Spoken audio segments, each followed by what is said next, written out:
Welcome to this video on the rule of thirds, a fundamental principle for mastering photographic composition.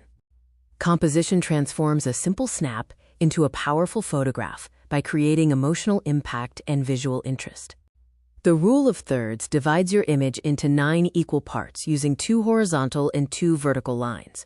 The 4 intersection points are known as the power points. Placing a subject in the center can trap the eye. Off-center placement along the lines or power points creates tension, movement, and visual interest. This technique has been used since 1797.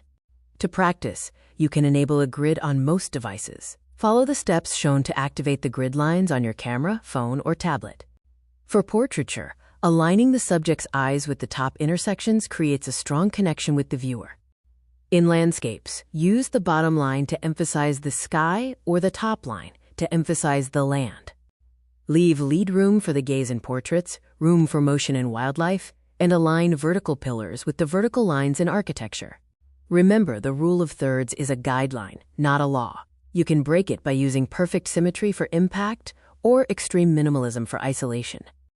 Even with modern AI suggesting crops, your human touch remains essential for controlling the emotional impact of your photograph. A great exercise is to find one subject and take 10 photos, using a different intersection point to place the subject each time. Use this summary table to remember the key placement goals for different elements in your photographs.